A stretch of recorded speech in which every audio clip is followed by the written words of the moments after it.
மதுரை மாவட்டம் உசிலம்பட்டி அருகே சாலையை கடக்க முயன்ற பள்ளி மாணவன் மீது அடையாளம் தெரியாத இருசக்கர வாகனம் மோதியதில் மாணவன் சம்பவ இடத்திலேயே பரிதாபமாக உயிரிழந்தார். கூடுதல் விவரங்களை செய்தியாளர் மாணிக்கவாசகர் வழங்க கேட்கலாம். மாணிக்கவாசகர், வணக்கம். எப்போது இந்த சம்பவம் நிகழ்ந்தது? போலீசாரின் முதற்கட்ட தகவல்கள் சொல்வது என்ன? வணக்கம். மதுரை மாவட்டம் உசிலம்பட்டி அருகே மருதம்பட்டியை சேர்ந்தவர் சிவஞான கண்ணன். இவரது மகன் பாண்டிச்செல்வம். அவர் பூச்சிப்பட்டி அரசு கல்லர் மேல்நிலைப் பள்ளியில் 10ஆம் வகுப்பு பயின்று வருகிறார்.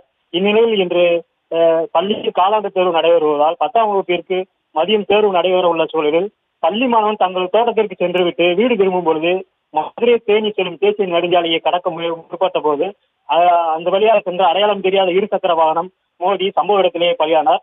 சம்பவம் அறிந்து விரைந்து வந்த உசிலம்பட்டி தாலுகா போலீசார் பிரேத பரிசோதனைக்காக உசிலம்பட்டி அரசு மாவட்ட தலைமை மருத்துவமனைக்கு அனுப்பி வைத்துவிட்டு அடையாளம் தெரியாத வாகனம் அந்த வாகனம் எங்கிருந்து வந்தது, எப்பொழுது வந்தது என்பது குறித்து விசாரணை மேற்கொண்டு வருகின்றனர். இதனால் மதுரை தேனி செல்லும் தேசிய நெடுஞ்சாலையில் சுமார் அரை மணி நேரத்திற்கு மேலாக போக்குவரத்து பாதிக்கப்பட்டது.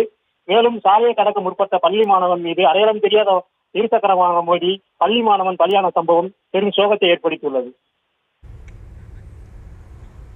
விவரங்களுக்கு நன்றி மாணிக்கவாசகர்.